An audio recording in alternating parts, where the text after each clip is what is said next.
అందరికీ నమస్కారం. అన్నదాత సుఖీభవ పథకం డబ్బులు అకౌంట్లకు పడిన వారికి శుభవార్త అని తాజాగా ఒక అప్డేట్ అయితే రావడం జరిగిందండి. వీడియోలోకి వెళ్ళి పూర్తి వివరాలు అయితే తెలుసుకుందాం. ఇలాంటి ప్రభుత్వం నుండి వచ్చే ప్రతి చిన్న అప్డేట్ కూడా మిస్ అవ్వకుండా తెలుసుకోవాలనుకుంటే మన ఛానల్ని సబ్స్క్రైబ్ చేసుకోండి. అలాగే ఒక లైక్ ఇవ్వడం మర్చిపోకండి. ఇక లేట్ చేయకుండా వివరాల్లోకి అయితే వెళ్ళిపోదాం.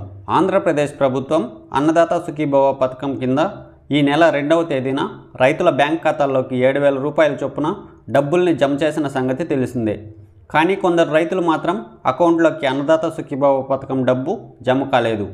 ఈ మేరకు ప్రభుత్వం గ్రామ రైతు సేవా కేంద్రాల్లో అర్జీలు ఇవ్వవచ్చని సూచించిన సంగతి తెలిసిందే. వ్యవసాయ శాఖ గ్రీవెన్స్లో ఈ నెల 3వ తేదీ నుంచి 8వ తేదీ వరకు రాష్ట్ర వ్యాప్తంగా 10,915 మంది రైతులు దరఖాస్తు చేసుకున్నారు. శ్రీకాకుళం జిల్లా నుంచి అత్యధికంగా 1,290 దరఖాస్తులు వచ్చాయి. ఆ తర్వాత విజయనగరం జిల్లా నుంచి 1,111 దరఖాస్తులు వచ్చాయి. మిగిలిన 24 జిల్లాల నుంచి 1000 లోపు దరఖాస్తులు వచ్చాయి. మొత్తం దరఖాస్తుల్లో 5,377 దరఖాస్తులను మండల వ్యవసాయ శాఖ అధికారి పరిధిలోకి ఆమోదించారు. అయితే మరో 402,061 దరఖాస్తులను ఇంకా పరిశీలనలో ఉన్నాయని చెబుతున్నారు.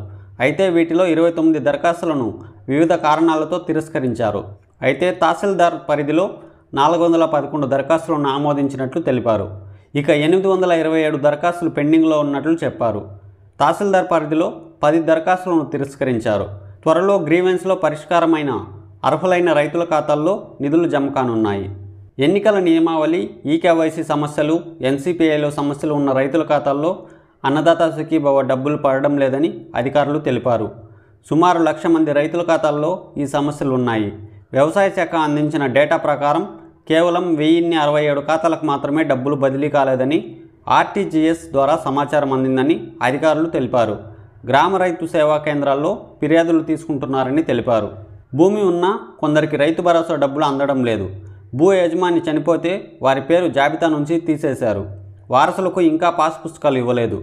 ఆధార్ అనుసంధానంలో తప్పులు జరిగాయి. తహసీల్దార్లకు పంపిన సమస్య పరిష్కారం కాలేదు.